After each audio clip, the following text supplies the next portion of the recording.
Évaluation 1. Compréhension de l'oral. Bonjour à toutes et à tous, chères auditrices et auditeurs. Nous sommes heureux de vous retrouver dans notre émission Mes voyages, ma vie. Aujourd'hui, nous allons parler d'un séjour jamais vu avant, vraiment insolite, le voyage généalogique.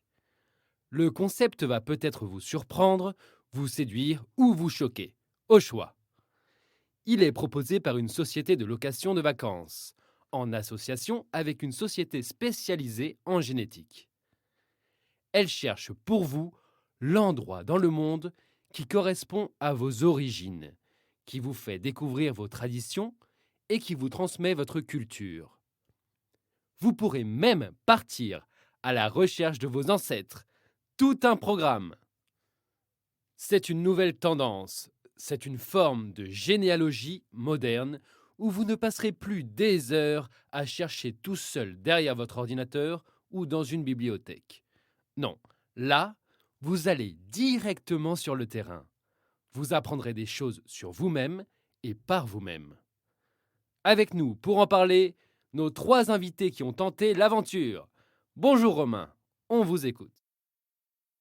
Oui, je suis français d'origine italienne. Ma mère m'a dit un jour que nous avions des ancêtres en Afrique. Du coup, j'ai décidé de faire le test ADN. Les résultats m'ont surpris. Je suis en fait français à 37%, grec à 28%, italien à 21% et tunisien à 14%. Finalement, plus d'origine que je ne le pensais. La société m'a conseillé de d'abord partir en Grèce. Grâce à elle, j'ai découvert le tout petit village de Pertouli, où l'on fabrique la feta de manière artisanale, comme le faisaient peut-être mes ancêtres. J'ai beaucoup parlé avec les gens, je les ai écoutés, je les ai observés. J'ai pu assister à une de leurs fêtes folkloriques en costume traditionnel. Ils m'ont transmis un peu de leur identité. Je ne me suis jamais senti déraciné avec eux. Au contraire, j'ai eu l'impression de retrouver ma terre natale. C'était un voyage que je ne pourrai jamais oublier. Très bien, merci. Et vous, Cassandre, qu'avez-vous à partager avec nous? Bonjour à tous. Moi, je suis belge.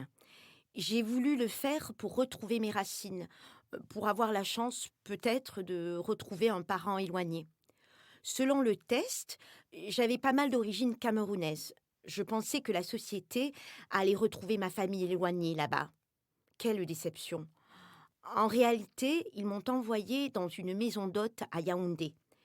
Les gens m'ont d'abord fait découvrir la sculpture, une tradition congolaise très forte.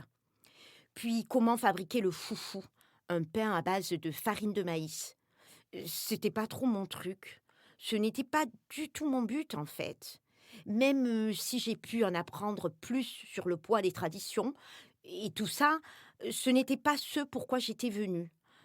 Je ne referai pas cette expérience.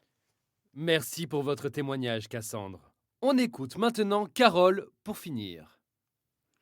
Alors moi, je suis belge aussi et j'ai découvert que j'avais 46% d'origine indienne. C'est énorme. Je suis partie sur les conseils de cette société dans le Kerala, au sud-est de l'Inde. J'ai vécu pendant 10 jours avec une famille native qui m'a appris à fabriquer mon propre mélange d'épices pour faire le thé chai, une spécialité de là-bas. J'ai aussi pris des leçons de kathakali, une sorte de théâtre musical. C'était un agréable voyage que j'ai bien apprécié, mais sans plus. C'est quelque chose qu'on pourrait tout à fait organiser soi-même, sans passer par une société spécialisée. Et puis, je n'ai pas vraiment eu l'impression de retrouver mes origines comme on me l'avait promis. Je crois que nous y voyons tous plus clair concernant les voyages généalogiques. Je vous remercie toutes et tous d'avoir partagé vos expériences avec nos auditeurs. Nous attendons d'ailleurs leurs réactions.